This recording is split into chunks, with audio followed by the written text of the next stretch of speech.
الحمدللہ رب العالمین والصلاة والسلام علی سید المرسلین اما بعد فاعوذ باللہ من الشیطان الرجیم بسم اللہ الرحمن الرحیم الصلاة والسلام علیک یا رسول اللہ وعلی آلک واصحابک یا حبیب اللہ الصلاة والسلام علیک یا نبی اللہ وعلی آلک واصحابک یا نور اللہ۔ میٹھے میٹھے اسلامی بھائیوں اور مدنی چینل کے ناظرین، سلسلہ دارالافتاء اہل سنت میں ایک بار پھر آپ کو مرحبا کہتے ہیں۔ ابتداءً درود پاک کی فضیلت کہ فرمان مصطفیٰ صلی اللہ تعالی علیہ وسلم ہے، جسے یہ پسند ہو کہ اللہ تعالیٰ کی بارگاہ میں پیش ہوتے وقت اللہ عز و جل اس سے راضی ہو، اسے چاہیے کہ وہ مجھ پر کثرت سے درود شریف پڑھے۔ صلو علی الحبیب صلی اللہ تعالی علی محمد صلی اللہ علیہ وسلم۔ آئیے آپ کی کالز کو ہم سلسلے میں شامل کرتے ہیں۔ نوید بتی بات کر رہا ہوں راول پنڈی سے۔ میرا سوال ہے مفتی صاحب سے کہ نماز باجماعت کا طریقہ پلیز بتا دیں کہ جب اتحیات پر بیٹھتے ہیں امام سے تو اتحیات کے بعد درود شریف بھی پورا پڑھنا ہے یا کہ درود شریف نہیں پڑھنا؟ انشاءاللہ عرض کرتے ہیں۔ جی اگلی کال۔ میرا سوال یہ ہے کہ جب جماعت سے نماز پڑھتے ہیں تو امام صاحب سجدے سے اٹھتے ہوئے جب واپس قیام کی طرف جاتے ہیں تو اللہ کے نام کو بہت لمبا کھینچتے ہیں، تو ہم نے کیا کرنا چاہیے؟ ہمیں بھی اتنا لمبا ہی اللہ اکبر کھینچنا چاہیے یا کیا کرنا چاہیے؟ انشاءاللہ عرض کرتے ہیں۔ جی اگلی کال۔ محمد غوث نام ہے، راول پنڈی سے بول رہا ہوں۔ سوال یہ ہے کہ ہماری ایک مارکیٹ ہے جہاں پہ دکانیں ہیں، اس کی تیسری منزل پہ ایک مسجد تعمیر کی گئی تھی۔ اب انہوں نے وہ جو مارکیٹ ہے مالکوں نے بھیج دیا تو وہ ان کا گرانے کا پروگرام ہے، تو کیا یہ مسجد جو بنی ہے وہ گرائی جا سکتی ہے؟ انشاءاللہ عرض کرتے ہیں۔ نماز با جماعت میں اتحیات جب پڑھتے ہیں، انہوں نے وضاحت تو نہیں کی دوسری رکعت کی یا چوتھی رکعت کی، تو اس میں درود شریف پورا پڑھیں گے؟ اس حوالے سے الحمدللہ رب العالمین والصلاة والسلام علی سید الانبیاء والمرسلین اما بعد فاعوذ باللہ من الشیطان الرجیم بسم اللہ الرحمن الرحیم۔ درمیانی قاعدہ میں امام کے پیچھے ہیں جی، تو اس صورت میں تو التحیات ہی پڑھیں گے عبدو رسولوں تک، ٹھیک ہے، آگے نہ درود پاک پڑھیں گے اور نہ ہی دعا پڑھیں گے، ٹھیک، اور درود پاک پڑھنا جائز ہی نہیں ہے۔ صحیح۔ اور اگر آخری قاعدہ ہے تو اس میں التحیات کے ساتھ ساتھ درود پاک بھی پڑھیں گے، دعا بھی پڑھیں گے۔ صحیح۔ اگر کوئی بھولے سے پڑھ لیتا ہے تو اس کی نماز میں کوئی اثر پڑے گا؟ نماز تو ہو جائے گی، لیکن یہ ہے کہ واجب کا ترک ہوا ہے، صحیح، تو جان بوجھ کر کیا ہے تو گناہ گار بھی ہوگا، صحیح، اور اگر بھول کر کیا ہے گناہ نہیں ہے۔ لیکن اس بات کو مد نظر رکھنا چاہیے، درمیانی قاعدہ کی بات ہو رہی ہے کہ اگر درمیانی قاعدہ میں درود پاک پڑھ لیا جان بوجھ کر تو گناہ گار ہوا، اور اگر جان بوجھ کر نہیں پڑھا ہے، بھول کر پڑھا ہے، گناہ نہیں ہے۔ صحیح، لیکن پھر بھی توجہ ہونی چاہیے کہ واجب جو ہے وہ عبدہ رسولہ تک پڑھنا ہے، صحیح، اور اس کے آگے واجب یہ ہے کہ اس کے آگے کچھ زائد نہ کیا جائے۔ ٹھیک۔ جماعت میں امام صاحب جب سجدے سے قیام کی طرف جاتے ہیں تو اللہ اکبر جو یہ تکبیر ہے اس کو دراز کرتے ہیں، وہ کھینچتے ہیں، تو کیا ہم بھی ایسے ہی کریں مقتدی؟ یا اس میں یہ ہے کہ امام کے لیے تو بہتر یہی ہے، بلکہ ہر نمازی کے لیے بہتر یہی ہے صحیح، کہ جب وہ تکبیرات انتقال یعنی ایک رکن سے دوسرے رکن کی طرف منتقل ہوتے وقت جو تکبیر کہی جاتی ہے اس کو تکبیرات انتقال کہتے ہیں۔ صحیح، تو اس میں جب وہ جو ہے وہ کسی دوسرے رکن کی طرف منتقل ہوگا تو وہاں سے جو ہے وہ تکبیر کہنا شروع کرے، اور جہاں وہ رکن ختم ہوگا وہاں پہ تکبیر اس کی ختم ہو جائے۔ اب جیسے یہ سجدے سے قیام کی طرف آ رہا ہے تو جو ہی سجدے سے سر اٹھائے گا تو تکبیر کو لمبا کرے، اللہ کے لام کو کھینچا جائے گا، اور جب یہ بالکل سیدھا کھڑا ہو جائے تو یہاں پہ اس کی تکبیر ختم ہو جانی چاہیے۔ بہتر طریقہ یہی ہے۔ تو اب مقتدی کو اس بات کا لحاظ رکھنا ہے کہ مقتدی کی تکبیر جو ہے وہ امام کے بعد میں ختم نہ ہو، پہلے ختم ہو جائے تو بھی کوئی حرج نہیں، صحیح، ساتھ ختم ہو جائے تو بھی کوئی حرج نہیں ہے، لیکن اپنی جو ہے وہ تکبیر اگر امام کے تکبیر ختم ہونے کے بعد کرے گا ختم تو یہ درست نہیں ہے، صحیح، اور بلکہ تکبیر تحریمہ میں اگر اکبر امام کے اکبر یعنی را ادا کرنے سے پہلے ہی اس نے تکبیر ختم کر دی ہے، ٹھیک ہے، اللہ اکبر کہہ دیا ہے، تو اس صورت میں اس کی نماز کی ابتدا ہی نہیں ہوئی ہے۔ ٹھیک ہے، تکبیر تحریمہ میں بالخصوص اور دیگر جو تکبیرات انتقال ہیں ان میں بالعموم اس بات کا لحاظ رکھنا چاہیے کہ امام کی تکبیر سے پہلے تکبیر ختم نہ ہو۔ اچھا، یہاں پر جو اس میں جلالت کو دراز کرنے کا آپ نے فرمایا، اب بعض لوگ جو ہے لفظ اکبر کو بھی دراز کر دیتے ہیں، تو اس میں کوئی ہے؟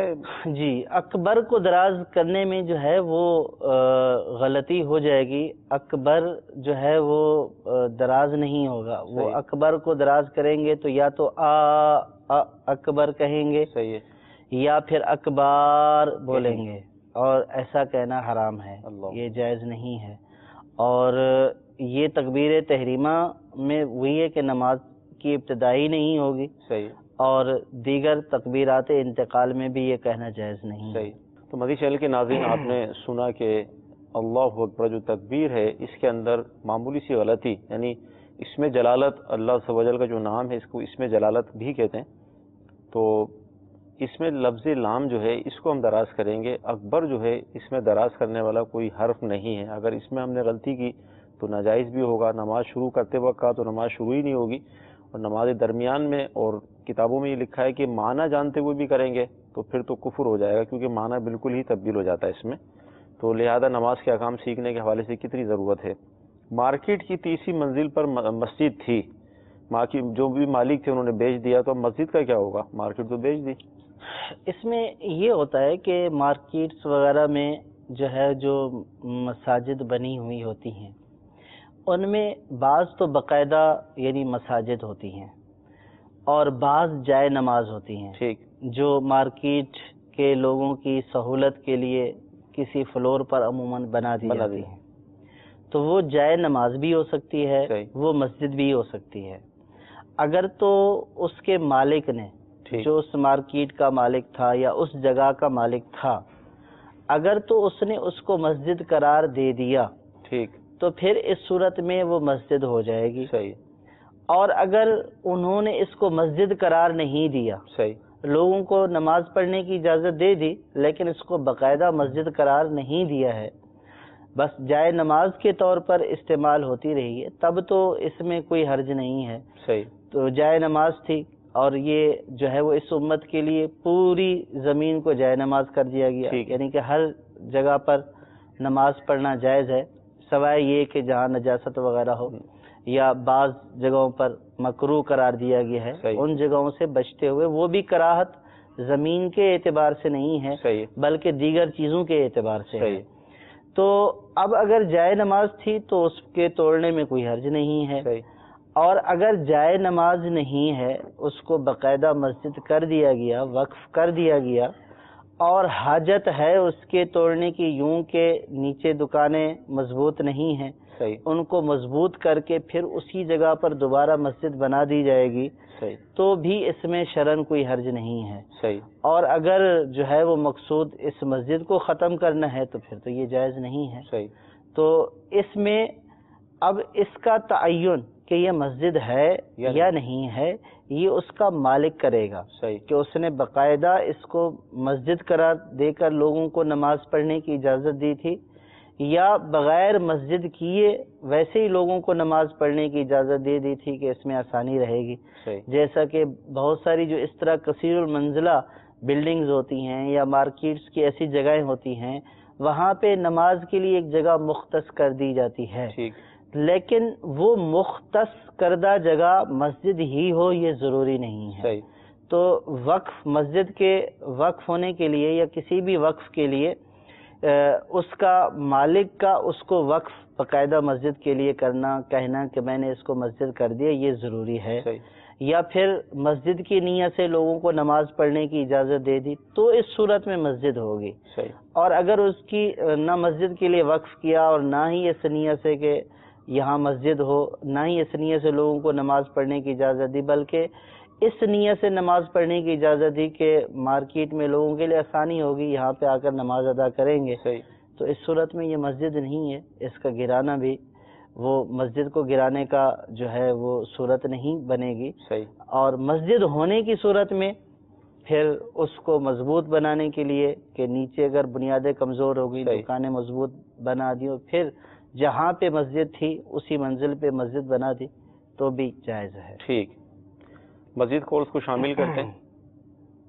تو یہاں کمپنیز گاڑی لیتی ہیں، پھر لوگوں کو ایشو کرتی ہیں، لوگ لیتے ہیں ان سے گاڑیاں کہ روزانہ اتنا جو ہے وہ گاڑی والی کمپنی جو مثلا روز کے 120 ریال لے گی، اور اب جو لیتا ہے وہ سارا دن اس گاڑی کو چلاتا بھی ہے، پیٹرول بھی اپنا دیتا ہے. اب کبھی اس کو 120 ریال ملے تو بھی اس کو کچھ نہیں بچا، 120 سے کم ملے تو بھی مشکل، 120 سے زیادہ ملے تو بھی پیٹرول خرچے کے ساتھ اس صورت میں بھی نہیں بچتے. تو یہ قسم کا کمپنی جو ہے وہ گاڑی دیتی ہے اور اس کے بدلے میں اس کے کرائے کے نام سے لیتی ہے. تو یہ صورت جو یہاں چلتی ہے یہ بھی غیر شرعی ہوئی. جزاکم اللہ خیر. انشاءاللہ عرض کرتے ہیں. جی اگلی کال. ہم نے جنس بیچی تھی 2-3 سال پہلے، 8,000 لاکھ کی جنس تھی، 8,000 بیانہ لیا تھا. انہوں نے جنس نہیں اٹھائی تھی تو ہمارا نقصان ہوا، جنس خراب ہو گئی. تو اس صورت میں کیا بیانہ واپس ہونا چاہیے یا نہیں ہونا چاہیے؟ انشاءاللہ عرض کرتے ہیں. جی اگلی کال. جو گورنمنٹ ملازم ہوتا ہے تو اس کی جی پی جو ہے کاٹا جاتا ہے اس کا، تو لاسٹ میں جب ریٹائر ہوتا ہے تو وہ انٹرسٹ کے ساتھ اس کو پیسے ملتے ہیں. کیا یہ جو انٹرسٹ اوپر ملتا ہے اصلی بیلنس کے سوا تو وہ یہ جائز ہے یا نہیں؟ جی عرض کرتے ہیں. جی اگلی کال. آج کل میں نے دیکھا کہ اکثر لوگ نماز پڑھتے ہیں اور جیب میں موبائل ہوتا ہے اور اس پہ کال آ جاتی ہے، نماز کی نیت کیے ہوئے ہوتی ہے، تو اسی دوران جیب سے موبائل نکالتے ہیں اور کال کو کٹ کر کے دوبارہ جیب میں ڈال لیتے ہیں اور نیت نماز کی ہوئی ہوتی ہے. کیا ایسا کرنے سے نماز ہو جاتی ہے؟ انشاءاللہ عرض کرتے ہیں. کمپنی گاڑی دیتی ہے، 120 ریال روز کا طے ہوتا ہے. تو اب اس میں جو لیتا ہے گاڑی، ظاہر روز کے 142 ریال جو ہیں کبھی ہوتے ہیں کبھی نہیں ہوتے. تو اس حوالے سے یہ جو عمل ہے اس کے بارے میں کیا فرمائیں گے؟ دیکھیے کہ جب کسی کو ملازم رکھا جائے، اجارے پر رکھا جائے یا یوں سمجھے نوکر رکھا جائے، تو اس کے لیے ضروری ہے کہ اجرت کا تعین ہونا ضروری ہے. اگر اجرت متعین نہیں ہوگی یا شرکت کی بھی ایک صورت ہے، شرکت میں نفع جو ہے وہ متعین نہیں ہوگا، اگر نفع ہی اتنا ہوا کہ جتنا اس نے کمایا ہے تو وہ تو وہی متعین شخص لے کر جائے گا، تو اس کو کیا ملے گا؟ تو اس میں تھوڑا سا فرق ہے کہ اگر میں کوئی چیز اپنی اجرت پر دے رہا ہوں، اجارے پر، کرائے پر دے رہا ہوں، اور میں نے ایک کرایہ طے کیا کہ بھئی فرض کیا کہ یہ میری قلم ہے، اگر آپ نے اس کو لینا ہے تو میں 10 روپے آپ سے روزانہ کے لوں گا. اب وہ اس سے اس کا نفع لکھنا ہے، فرض کیا تو وہ اس سے لکھتا ہے، وہ 10 روپے اس سے کماتا ہی نہیں ہے. لیکن چونکہ اس شخص نے میری یہ چیز کرایہ پر لی ہے اور میں نے اس کا کرایہ طے کر لیا ہے، اب وہ اس کو اپنے پاس رکھے، استعمال کرے یا نہ کرے، اس سے اتنی منفعت حاصل کرے یا نہ کرے، ہو یا نہ ہو، لیکن میرے ساتھ جو کرایہ طے ہوا ہے وہ اس کرایہ کو دینے کا پابند ہے. تو اب اگر کمپنیز جو ہے وہ گاڑیاں دیتی ہیں اور یہ طے کرتی ہیں کہ ہمارے پاس گاڑی ہے، پیٹرول آپ ڈالیں اور ہمیں اس کا کرایہ روزانہ 120 ریال دینا ہے، ظاہر ہے کہ جو اس گاڑی کو کرایہ پر لے رہا ہے تو ایک عقل مند شخص سے یہی تصور کیا جا سکتا ہے کہ وہ اپنی پوری کیلکولیشن کے ساتھ گاڑی لے رہا ہے. اپنے گھر سے تو عموماً کوئی عقل مند شخص جو ہے وہ کمپنی کو دیتا نہیں ہے. تو اب اس نے اگر کمانے کے لیے لیا ہے اور اس کا کرایہ کمپنی نے طے کر لیا ہے تو جو اس کی متعینہ اجرت ہے یہ شرعی اعتبار سے درست ہے. دونوں عاقدین، عقد کرنے والوں کی رضامندی سے یہ کرایہ طے ہوا تو شرعاً اس میں کوئی حرج نہیں ہے. اب یہ 100 کمائے، 100 ریال کمائے یا 90 یا 10 یا یہ کچھ بھی نہ کمائے، اب یہ گاڑی چلاتا رہا اور اس کو کوئی بھی جو ہے وہ مزدوری نہیں ملی ہے، تو لیکن جس شخص سے اس نے گاڑی لی ہے اس کی گاڑی کی منفعت یعنی اس گاڑی کا نفع تو اس نے استعمال کیا ہے، تو اب اس نے چونکہ اس کے گاڑی کے نفع کو روک کر رکھا ہے، تو اس اعتبار سے جس کی گاڑی تھی وہ کرائے کا حقدار ہو گیا. صحیح. تو لہٰذا اگر 120 طے ہوا، اگرچہ اس کو اس کا نفع آگے وہ اس کو استعمال نہیں کر سکا ہے، صحیح. یا جو ہے وہ کما حق ہو اس کو اس نفع سے فائدہ حاصل نہیں ہوا ہے، تب بھی اس کو 120 ریال اجرت دینا کمپنی کو ضروری ہے. صحیح. شرعاً اس میں وہ والی بات نہیں ہے کہ اب اگر یہ کہے کہ مجھے تو آج ملی سواری نہیں ملی ہے اور جو ہے وہ گاڑی بیچ میں خراب ہو گئی تھی، تو اس کا اس طرح کے جو ہے وہ آزار وہ قابل قبول نہیں ہو. ٹھیک ہے. ہمارے یہاں بھی ایسا ہوتا ہے کہ جو رکشے وغیرہ ہوتے ہیں 350 روپے روز کا اس کا طے ہوتا ہے کہ روز کے 350 روپے دینے، تو ظاہر ہے اب وہ رکشہ گھر میں ہی رکھے چلائے نہیں، اس کو گاہک نہ ملے تو پیسے تو اس کو دینے پڑیں گے. جی اب وہ اگر فرض کیا کہ چلایا بھی اس نے، صحیح، اور اس کو سواری نہیں ملی اور وہ جو ٹھیکہ ہوتا ہے وہ ٹھیکہ بھی پورا جو ہے وہ بعض اوقات نہیں ہوتا ہے، لیکن چونکہ اس کے رکشے کی جو منفعت تھی ایک دن کی وہ استعمال کی ہے، صحیح، تو وہ تو اجرت کا حقدار ہو گیا. ٹھیک ہے. بیانہ جو ہوتا ہے ہمارے یہاں یہ رائج بھی ہے، جب پلاٹس خریدتے ہیں، دکانیں خریدتے ہیں، کچھ نہ کچھ ایسی صورتیں جب ہوتی ہیں تو بعض اوقات یہ تھے ہوتا ہے کہ اگر آپ نے اتنی تاریخ تک یہ پیمنٹ کر دی یا یہ ہمارا سودا چلا تو ٹھیک ہے، ورنہ اگر کینسل آپ کی طرف سے ہوا تو آپ کا بیانہ جو ہے وہ ضبط ہو جائے گا. اسی طرح کی کوئی صورت انہوں نے بیان کی تھی، 8,000 روپے انہوں نے بیانہ دیا ہوگا تو ان کو واپس نہیں ملا، تو اس حوالے سے یہ سوال بھی در حقیقت سلسلے میں بیانے سے متعلق سوال ایک چلا تھا، تو اس میں یہ تھا کہ بیانہ ضبط کرنا جو ہے وہ ظلم ہے. تو اسی کے اوپر سوال جو ہے وہ ہمارے سائل نے کیا ہے کہ آپ نے یہ کہا کہ بیانہ ضبط کرنا ظلم ہے. صحیح. اب ہم نے کسی سے کسی جنس کا سودا کیا تھا 1 لاکھ روپے کا، اور وہ جو ہے وہ سودا ہمارا نہیں ہو سکا، ہمیں نقصان ہو گیا، جنس میں ہمارے میں نقصان ہو گیا، تو کیا اب جب ہمیں نقصان ہو گیا تو کیا اس صورت میں بھی بیانہ ہمیں واپس کرنا پڑے گا؟ صحیح. یا جو ہے وہ ہم اپنا نقصان پورا کر لیں؟ تو اب اس میں بھی یہ ہے کہ بعض اوقات جو یہ خریداری ہوتی ہے عموماً یہ بیع جو ہے وہ سلم کے زمرے میں آتی ہے، اس کی مخصوص شرائط ہیں کہ یہ فصل یا یہ گندم ہے، یہ جو ہے، یہ چاول ہیں، یہ پکنے کے قریب ہیں، تو وہ پہلے سے اس کا سودا کر لیا جاتا ہے اور اس کی قیمت کی جو ہے وہ ادائیگی کر لی جاتی ہے، لیکن اس میں یہ ہے کہ پوری قیمت ادا کر دی جاتی ہے. تو پہلے تو اس سودے کو دیکھنا چاہیے کہ یہ سودا بھی جائز ہوا یا نہیں ہوا. ٹھیک ہے. یہ بیع ہی ناجائز ہوئی اور بیع فاسد ہوئی، اور بیع فاسد کا ختم کرنا ضروری ہوتا ہے. اور دوسری صورت میں یہ ہے کہ جب یہ سودا ہو گیا، اب اگر ان کی رضامندی سے یہ سودا ختم ہو گیا تو ظاہر ہے کہ انہوں نے خود ہی اس سودے کو ختم کیا ہے. ٹھیک. جب سودا کینسل ہو گیا تو انہوں نے اس پیسوں کے مقابلے میں جب چیز ہی نہیں لی ہے، تو جو ان کے پیسے بیانے کی صورت میں ان کے پاس ہیں وہ تو ان کو واپس کرنے ہی پڑیں گے. تو اب اگر فرض کیا کہ سودا میں نقصان ہو گیا ان کو، یعنی کہ جنس لینی تھی نہیں لی، اب اگر وہ زبردستی نہیں لیتا ہے تو ہم اس کو یہ کہیں گے کہ وہ ناجائز کر رہا ہے. لیکن ظاہر ہے کہ شرعی اعتبار سے جب سودا کمپلیٹ ہو چکا، اگر ہو چکا جائز طریقے سے، تو پھر دونوں فریق اس بات کے اوپر پابند ہیں، خریدنے والا پیسے دے، بیچنے والا اس کو جنس دے، اور دونوں کی رضامندی سے ہی سودا کینسل ہوگا. اب اگر بیچنے والا رضامند ہے کہ بھئی ٹھیک ہے سودا ہی کینسل کرتے ہیں، تو پھر اس صورت میں ان کو پیسے بھی واپس کرنے پڑیں گے، اگرچہ کہ ان کو نقصان ہوا ہو، لیکن اس نقصان کا ازالہ اس بیانے سے نہیں کیا جا سکتا. یعنی اس میں بھی ہم یہ کہہ سکتے ہیں کہ ایک مسلمان کی جو حرمت ہے، اس کی جو عزت ہے، اس کے مال کا جو تحفظ ہے، یعنی اسلام کو یہ کتنا، دیکھیں اس کو وہ جو سامنے والا فریق ہے وہ دوسرے پہلو میں لے گا. وہ یہ بولے گا کہ یعنی جس نے جنس دینی تھی، جس نے جنس بیچی تھی، وہ تو یہی بولے گا میں بھی تو یہی کہہ رہا ہوں نا کہ میرا مال خراب ہو گیا. لیکن یہاں پہ در حقیقت وہ شرعی جو وجوہات ہیں کہ کسی کا مال مجھے حاصل ہونا ہے، تو اس حاصل ہونے کے اسباب ہوتے ہیں. صحیح ہے. کہ اس نے مجھے تحفہ دیا ہے. صحیح. اور اس نے مجھے کوئی چیز بیچی ہے، اس کے بدلے میں جو ہے وہ میرا مال جو ہے وہ آیا ہے اس کے پاس. صحیح ہے.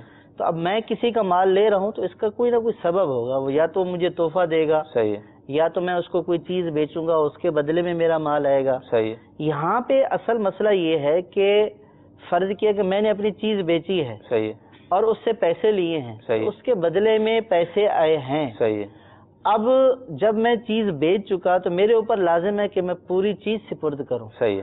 اور اس کے اوپر لازم ہے کہ وہ پورے پیسے سپرد کرے. ٹھیک ہے. اب اگر یہاں پہ سودا ہو چکا، اب دونوں فریق جو ہے وہ پیچھے ہٹ گئے. صحیح ہے. سامنے والا یہ کہتا ہے میں پیسے نہیں ادا کر سکتا. صحیح. میں یہ کہتا ہوں کہ سودا کینسل.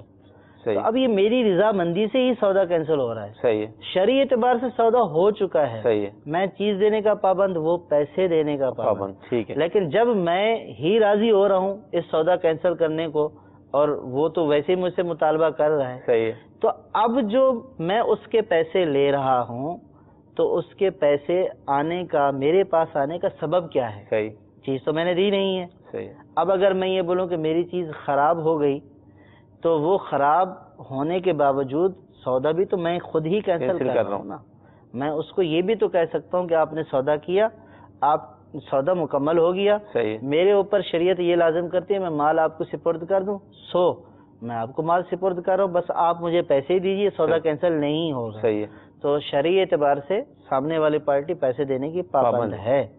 تو اب اگر میں اپنی رضامندی سے سودا بھی کینسل کروں اور پھر یہ بولوں کہ مجھے نقصان ہو رہا ہے، تو گویا کہ یہ نقصان میں نے خود کیا ہے. صحیح ہے. اور اس نقصان کا ازالہ بھی میں اپنی ذاتی سے کروں گا، نہ یہ کہ اس نقصان کا ازالہ میں کسی دوسرے کے پیسے سے کروں. ٹھیک. بہت پیارا اس حوالے سے ایک معلوماتی جواب ہمیں مل گیا. یعنی اس طرح کے جتنے بھی سودے ہوتے ہیں اس کے اندر باہم رضامندی ہی سے سارے معاملات ہوتے ہیں. اس کا مقصد یہ نہیں ہوتا کہ سامنے والے کا جو پیسہ ہے اس کو نقصان پہنچایا جائے. گورنمنٹ کے جو ملازم ہوتے ہیں ان کی تنخواہ سے کچھ نہ کچھ پیسے کٹتے ہیں، اور وہ پھر ایک وقت آتا ہے جب وہ ریٹائر ہوتے ہیں تو وہ اس میں مزید کچھ پیسے، انہوں نے تو سود کا تذکرہ کیا کہ سود ایڈ کر کے وہ پھر ملتے ہیں. تو اس حوالے سے کیا فرماتے ہیں؟ جو سود ایڈ کر کے جو دیا جاتا ہے تو اس سود کا لینا جائز نہیں. صحیح. اور جو ان کی تنخواہ سے کٹے ہیں وہ لینا جائز ہے. صحیح. نماز کے اندر یہ رائج ہوتا جا رہا ہے، میں نے بھی دیکھا، آپ نے بھی دیکھا ہوگا کہ موبائل بجتا ہے، جماعت کے اندر وہ شریک ہوتے ہیں، جیب سے نکالتے ہیں، موبائل بند کرتے ہیں، پھر جیب میں رکھتے ہیں، نماز بھی چل رہی ہوتی ہے. تو یہ عمل کرنا کیسا ہے؟ اصل میں شریعت کا قاعدہ ضابطہ یہ ہے کہ نماز کے اندر عمل کثیر، یعنی ایسا کام کرنا یا ایسا عمل کرنا جو دور سے دیکھنے والے کو اس عمل کرنے کی وجہ سے یہ لگے کہ یہ شخص نماز میں نہیں ہے. تو ایسے عمل کو عمل کثیر کہا جاتا ہے. ٹھیک ہے. اور جب نماز میں عمل کثیر کیا جائے تو یہ عمل کثیر نماز کو فاسد کر دیتا ہے. ٹھیک ہے. تو اب اگر موبائل بند کیا ہے عمل کثیر کے ساتھ تو نماز فاسد ہو جائے گی. ٹھیک ہے. اور اگر عمل قلیل کے ساتھ بند کیا ہے تو نماز فاسد نہیں ہوگی. ٹھیک ہے. اچھا، اب اس میں بھی کئی صورتیں ہوتی ہیں، یعنی یوں ہاتھ لگایا، صحیح، تو اس کی بند کرنے سے مراد یہ ہے کہ اس کی بیل ختم. اور جو باقاعدہ بند کرنا ہوتا ہے تو اس کے لیے تھوڑا تکلف کرنا پڑتا ہے، اور وہ بغیر عمل کثیر کے نہیں ہو سکتا. عموماً یہی ہوتا ہے. تو ہاں کوئی ایسا آپشن آ جائے کہ جس سے ہاتھ یوں لگے اور بند ہو جائے، صحیح، تو یہ اور بات ہے، یہ عمل قلیل سے بند ہوا. صحیح. تو اب جیب سے نکالنا اور اس کے فنکشن کو دیکھنا اور بند کرنا یہ عمل کثیر کے زمرے میں آتا ہے. ٹھیک ہے. اور عمل کثیر نماز کو فاسد کر دیتا ہے. تو یوں یہاں سے جیب سے نکالنا یا یہاں سے جیب سے نکال کر اس کو بند کرنا یہ عمل کثیر ہے. ہاں اگر اس کی رنگ جو ہے وہ بج رہی ہے، اس کو ہاتھ لگایا، بٹن کو ہاتھ پڑ گیا اور وہ رنگ ختم ہو گئی، تو یہ تو کیا جا سکتا ہے. ایک رکن میں 2 مرتبہ جو ہے وہ اس کے کرنے کی اجازت ہے. صحیح. 2 سے زائد کرنے کی اجازت نہیں کہ یہ بھی عمل کثیر ہو جائے گا. تو اس میں اس بات کا لحاظ رہے، اور عموماً جو لوگ کرتے ہیں وہ عمل کثیر کے ذریعے کرتے ہیں اور اپنی نماز کو فاسد کر دیتے ہیں. مدنی چینل کے ناظرین، اگر تھوڑا سا یہ ہو جائے سلسلہ کہ ایک آج ہم سب بھی اس میں شامل ہیں، ظاہر بشری تقاضے ہوتے ہیں، بھول جاتے ہیں، توجہ نہیں ہوتی، نماز کا اہتمام، اگر اہتمام کرنے کی عادت بن جائے، نماز کا وقت ہو رہا ہے تو وضو پہلے سے ہو. پھر اسی طرح موبائل فونز کے حوالے سے بعض اوقات مساجد میں اعلان بھی ہوتے ہیں، یعنی مؤذن صاحب بھی اعلان کرتے ہیں کہ موبائل فون بند کر دیں، لیکن اس کے باوجود بھی بعض اپنے موبائل کو قصدن دیکھتے نہیں ہیں. حالانکہ اس وقت اگر دیکھ لیا جائے تو پتہ چل جاتا ہے کہ موبائل اس وقت آف ہے یا نہیں ہے، جو بھی ہے، ورنہ بے توجہی ہوتی ہے اور پھر نماز کے دوران اس طرح کا معاملہ ہوتا ہے. علم دین کی کمی کی وجہ سے اپنی نماز کو فاسد کر دیتے ہیں، توڑ دیتے ہیں، اور خوشی خوشی جا رہے ہوتے ہیں کہ میں نے نماز پڑھ لی، حالانکہ نماز تو ہوئی نہیں. تو لہذا یہ مسائل اس لیے بیان کیے جا رہے ہیں تاکہ ہم توجہ کریں، ہم سیکھیں اور اپنی عبادات کو ضائع ہونے سے بچائیں. اس میں لاپرواہی کا بہت عمل دخل ہے. ٹھیک، ایسا نہیں ہے کہ جو ہے وہ ہر شخص ہی بھولا ہوا ہوتا ہے. صحیح. تو بھولے ہوں کو یاد دلانے کے لیے یہ اعلان کیا جاتا ہے کہ موبائل فون بند کر دیجیے. صحیح. لیکن اب اس کو کیا کہا جائے کہ یا تو یہ ہے کہ بالکل اتنی عدم توجہی ہوتی ہے کہ مؤذن کیا کہہ رہا ہے، امام کیا کہہ رہا ہے. آپ یقین کریں کہ بعض اوقات جو ہے وہ امام صاحب بیان کر رہے ہوتے ہیں، اسی کے اوپر بیان کر رہے ہوتے ہیں کہ بھئی لوگ خیال نہیں کرتے ہیں، نماز جو ہے وہ خراب ہو جاتی ہے. پھر جو ہی اللہ اکبر ہوئی تو بالکل جو پیچھے کھڑا ہوتا ہے اس کا موبائل بجنا شروع ہو گیا. تو اب اس میں کون سی لاپرواہی یا بھولنے والی بات ہے؟ ایک چیز کے اوپر پورا بیان ہو رہا ہے. اب مؤذن با آواز بلند یہ کہہ رہا ہے کہ موبائل فون بند کر دیجئے، یا بعض اوقات جو امام صاحب ہوتے ہیں وہ صفیں سیدھی کرانے کے بعد یہ بولتے ہیں کہ موبائل فون بند کر دیجئے. لیکن پھر لاپرواہی یا ڈٹھائی یا اس کو کیا کہا جائے، بہرحال کہ جو بالکل پیچھے کھڑا ہوتا ہے اس کا موبائل بجنا شروع ہو جاتا ہے. تو یا تو پھر یہ ہے کہ امام یا مؤذن ان لوگوں کی اتنی قدر و عزت ہی نہیں رہی ہے، ٹھیک ہے، کہ ان کی بات کی کوئی پرواہ ہی نہیں ہے کہ یہ جو بولتے رہیں سو بولتے رہیں، بس ان کے پیچھے نماز پڑھنی ہے. صحیح. تو یہ بھی طرز عمل جو ہے وہ قابل غور و فکر ہے کہ آپ جس امام کی اقتداء کر رہے ہیں وہ اگر آپ کو کوئی نیکی کی دعوت دے رہا ہے تو کم از کم آپ اس کی نیکی کی دعوت کو سنیں تو صحیح. اور پھر یہ نیکی کی دعوت وہ نیکی کی دعوت ہے کہ جس میں اپنی نماز کا تحفظ اور دوسرے لوگوں کی نمازوں کا تحفظ ہے. صحیح. اور پھر جب وہ رنگ بجتی ہے تو عموماً جو تلاوت کر رہا ہوتا ہے، جیسے امام صاحب تلاوت کر رہے ہوتے ہیں، تو ان کے لیے کافی الجھن کا باعث ہوتا ہے اور بعض اوقات بھول بھی جاتے ہیں. تو وہ جب ایک بار بار رنگ بجتی ہے تو بعض اوقات سر میں بھی درد ہو جاتا ہے، تکلیف ہوتی ہے. یعنی کہ جب آپ ایک چیز محسوس کر رہے ہوتے ہیں نا تو اس سے تکلیف اور زیادہ بڑھ جاتی ہے. تو اس لیے جو پیچھے ہیں، جو مقتدی حضرات ہیں، جو ہم نماز پڑھتے ہیں ائمہ کے پیچھے، تو ہمیں بھی تھوڑا محسوس کرنا چاہیے کہ یہ جو کچھ کہہ رہے ہیں ہمارے فائدے کے لیے کہہ رہے ہیں اور ہماری نماز کو بچانے کے لیے کہہ رہے ہیں. چلو بھول گئے، بہت ساری صورتوں میں بھول بھی جاتا ہے، اس میں کوئی وہ والی بات نہیں ہے. لیکن جو نمازی ہے، پکا نمازی ہے، اور اس کو کہا جا رہا ہے کہ موبائل بند کر دیں، لیکن اس کے باوجود اس کا موبائل بند نہ کرنا، یہ پھر سمجھ میں آنے والی بات نہیں ہے. بظاہر یہ لگتا ہے کہ لوگ شاید جو ہے وہ اپنے ہی خواب و خیال میں ہوتے ہیں، کیا کہا جا رہا ہے، کیا نماز پڑھی جا رہی ہے. آپ نے یہ دیکھا ہوگا، ہم نے بھی دیکھا ہے کہ امام بھول جاتا ہے تو پوری 4 6 صفحے سب کی سب بھولی ہوئی ہوتی ہیں. کوئی ایک بولتا ہے کہ وہ یوں ہو گیا تو پھر سارے بولنا شروع ہو جاتے ہیں ہاں یوں ہو گیا ایک دوسرے پر. تو وہ وہی ہے کہ توجہ نہیں ہوتی، سب اپنے خواب و خیال میں ہوتے ہیں، توجہ نہیں ہوتی ہے. تو ایسا نہیں ہونا چاہیے. انشاءاللہ بہتری آئے گی، سلسلے دیکھتے رہیں گے تو بہتری آئے گی. عمل کرنا بہت ضروری ہے. مزید کالز کو شامل کرتے ہیں. سفر کے مہینے میں کیا برتن نئے گھر میں لانے چاہیے، اور چنوں کے اوپر آیت کریمہ پڑھ کر یا 1.25 کلو ہوں یا کلو ہوں وہ پانی میں بہانے چاہیے، یہ ایسا کرنا جائز ہے؟ جی اگلی کال. میں لاڑکانہ سے نور مصطفیٰ زورانی بات کر رہا ہوں. میرا یہ سوال ہے کہ ہمیں گاؤں میں ایک مسجد تعمیر کرانی ہے اور اس کے لیے ہمیں چندہ چاہیے. ہم نے بہت سے لوگوں سے چندہ لیا لیکن وہ آدمی ہمیں چندہ دے رہا ہے غیر مسلم ہے، کیا ہمیں اسے چندہ دینا چاہیے یا نہیں؟ یس کرتے ہیں. جی اگلی کال. عبد الجبار اتاری لودرا سے عرض کر رہا ہوں.